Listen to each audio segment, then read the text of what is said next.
Hi there, this is Shrikant Asare. So in this lesson we are going to learn about the floating point types in Java. Okay, so the last 4 lessons we have discussed about the integral types, which are byte, short, int and long. So now let us look into the floating point types. Okay, so in Java there are 2 types of floating point types here.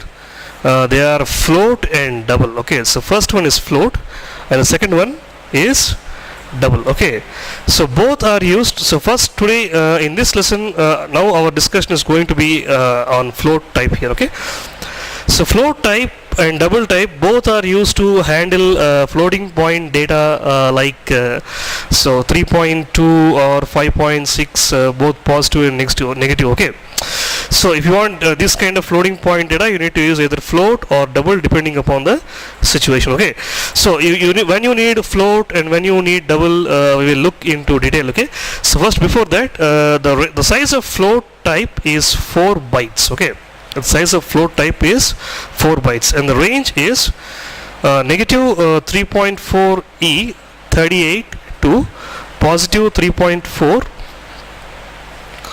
E38. Okay, so positive 3.4 E38. Okay, so the reason I have written here like this, because this is equivalent to something plus or minus, or you can write directly here negative 38 or positive 38 here. Okay, so the reason I have used this notation, this is an exponential form.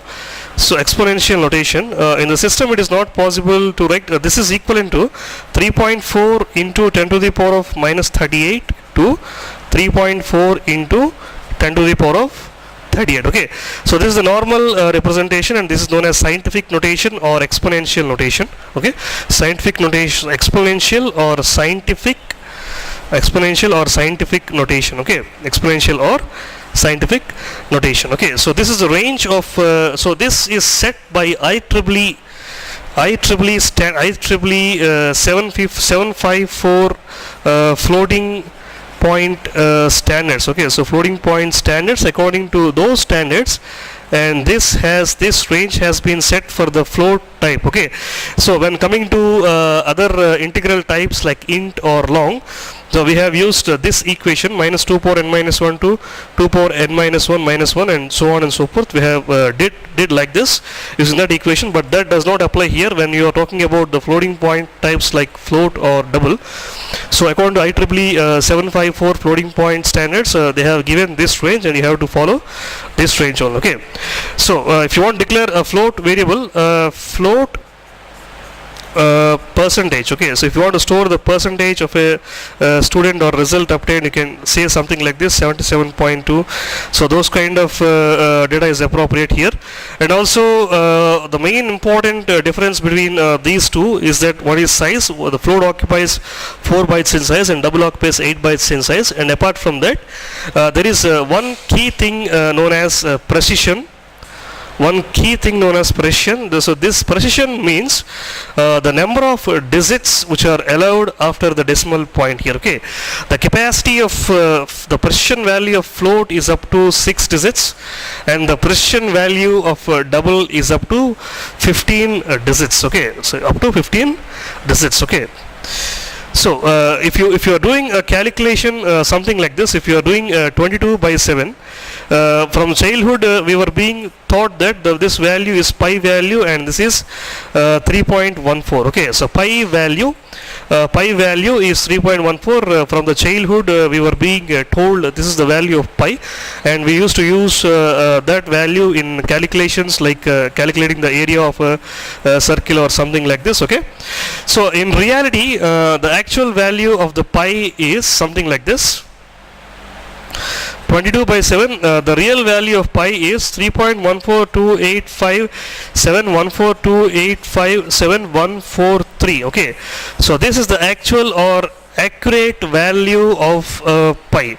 So if you want this much accuracy or this much precision, the float is not sufficient here. You need to go for double, and so if you are using a float type 142857, okay, so this until here only it stops here. Okay, So rest of the value will be rounded off, and some other values will come instead of the actual value here. Okay, so only 3.142857. As we said that the Prussian value is 6, is only up to 6 for float, and so after decimal, if you count 1, 2, 3, 4, 5, 6, only up to here it stops, and the rest of the value will be rounded off, and your results may not be expected. Okay, so if you are using this applies when if you are doing some serious calculations or scientific calculations where accuracy is plays an important role.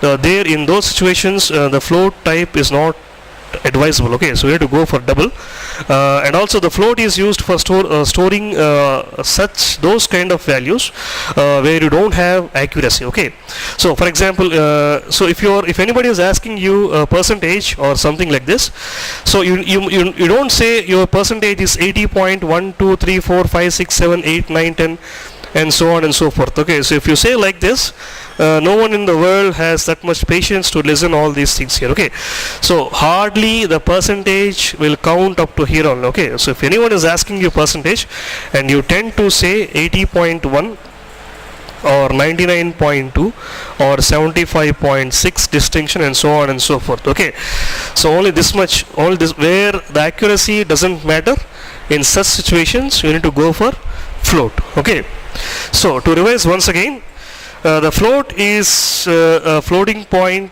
type in Java which occupies 4 bytes in size, and this is the range based on IEEE 754 floating point standards. And if you need to go for float, and the Prussian value of float is 6, and for this reason the float is known as the less accuracy or single Prussian floating point type, because it can handle only 6 digits after the decimal point, and you need to use float in your programs where you don't need that much accuracy. For example, if you are storing a temperature, or if you are weather report or something like this, if your weather forecast, if you are saying the temperature of the city, you say 33 degrees centigrade or 33.2 degrees centigrade, in such situations where the accuracy doesn't matter, and also if you are storing some percentage, you can use the float PERC 77.2, that is enough. Okay, so if you are if you are doing serious scientific calculations in such situations, float does not apply. Okay, so this is about the float type in floating point types in Java.